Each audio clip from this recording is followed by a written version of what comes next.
Bismillahirrahmanirrahim. Assalamualaikum warahmatullahi wabarakatuh. Sebelumnya saya mengucapkan banyak-banyak terima kasih untuk rekan-rekan semua yang berkenan hadir untuk mendengarkan presentasi dari kami, yang dimana di sini kami dari kelompok 1 yang akan membahas tuntas tentang kurikulum beserta pengertian, komponen dan juga fungsi daripada kurikulum itu sendiri.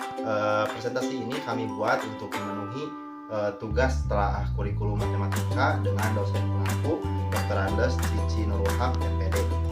Sebelumnya di sini saya beranggotakan 3 orang.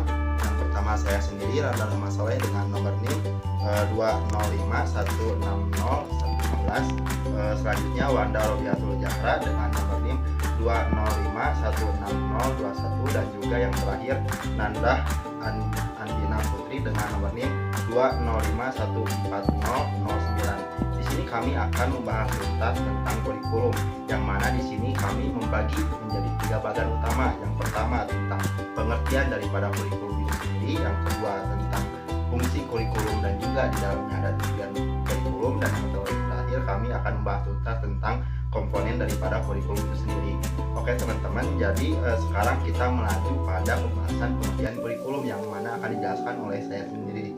Yang mana pengertian kurikulum itu tercantum pada Undang-Undang Dasar Nomor 20 Tahun 2003 tentang Sistem Pendidikan Nasional, pasal 1/19, yaitu di sini mengatakan bahwasanya kurikulum adalah seperangkat rencana dan juga pengaturan mengenai tujuan, isi dan juga bahan pembelajaran serta cara yang digunakan sebagai pedoman penyelenggaraan kegiatan pembelajaran untuk mencapai tujuan pendidikan tertentu. Jadi di sini sudah dijelaskan bahwasanya kurikulum berbicara tentang mekanisme atau perangkat rencana dan juga pengaturan kerja, sehingga kita akan memahami betul daripada tujuan pendidikan tertentu itu sendiri. Dan selanjutnya tentang fungsi kurikulum akan dijelaskan lebih lanjut oleh teman saya, yaitu Nandah Andina Putra, sedangkan dengan komponen kurikulum akan dibahas tuntas oleh Wanda Robiatul Zahra. Kepada Nandah Andina Putra saya persilahkan.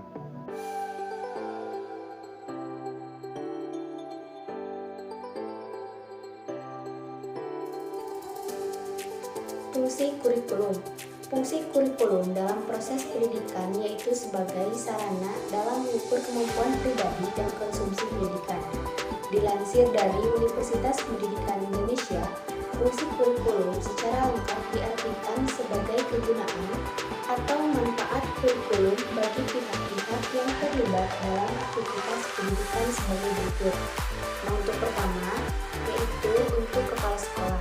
Fungsi kurikulum untuk kepala sekolah yaitu sebagai pemimpin penyelenggaraan pendidikan di sekolah dan sebagai pedoman pengelolaan sistem pendidikan.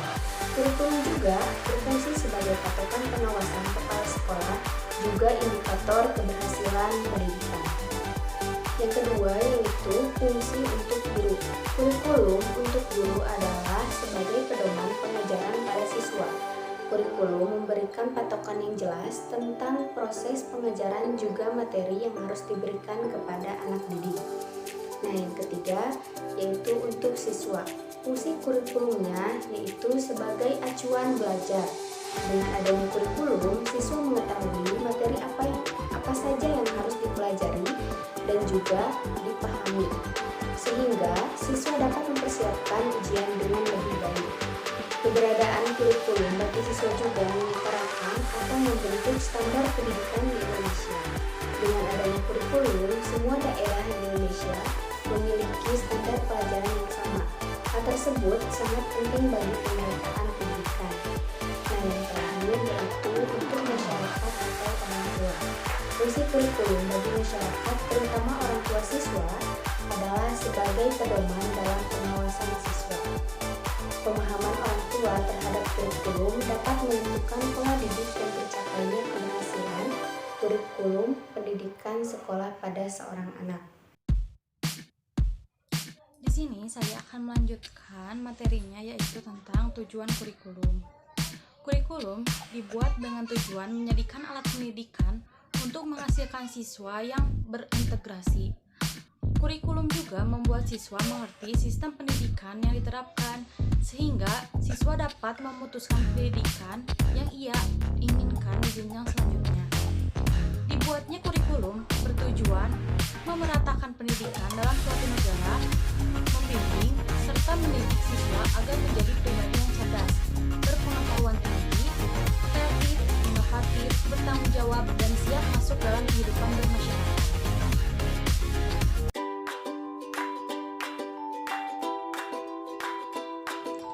Untuk selanjutnya yaitu kita akan membahas tentang komponen kurikulum. Sumanto, Wasti, dan Sutopo dalam buku berjudul Kepemimpinan dalam Pendidikan tahun 1982 menyebutkan bahwa kurikulum terdiri dari 4 komponen, yaitu A. Objektif atau tujuan. Komponen pertama dalam kurikulum adalah tujuan. Tujuan yang dimaksud adalah tujuan pendidikan yang tertulis dalam konstitusi, yaitu Undang-Undang Nomor 20 Tahun 2003 tentang Sistem Pendidikan Nasional Bab 2 Pasal 3, yaitu pendidikan nasional berfungsi mengembangkan kemampuan dan membentuk watak serta peradaban bangsa yang bermartabat dalam rangka mencerdaskan kehidupan bangsa.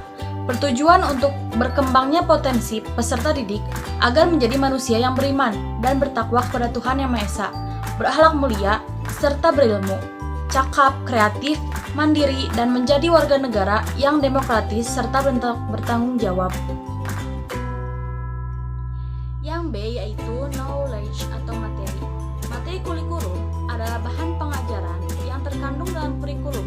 Penyusunan kurikulum sendiri tidak boleh asal, melainkan harus memperhatikan jenjang pendidikan, juga beberapa aspek seperti peningkatan agama, akhlak mulia, potensi, kecerdasan, minat peserta didik, tuntutan dunia kerja, dinamika, perkembangan global, persatuan nasional, nilai-nilai kebangsaan, serta perkembangan ilmu pengetahuan, teknologi, dan seni.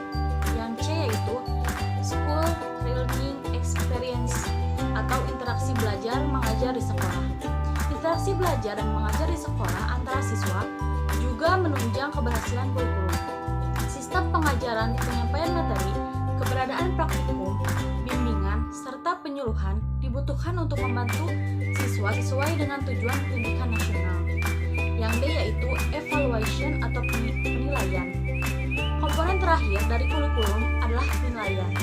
Penilaian dibutuhkan sebagai gambaran ketercapaian tujuan, juga keteraktifan penerapan suatu kurikulum ke lingkungan pendidikan. Dengan adanya penilaian, kurikulum bisa dikembangkan untuk mendapat sistem pengajaran yang lebih baik.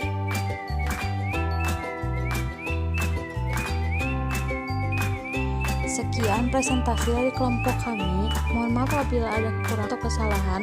Terima kasih. Wassalamualaikum warahmatullahi wabarakatuh.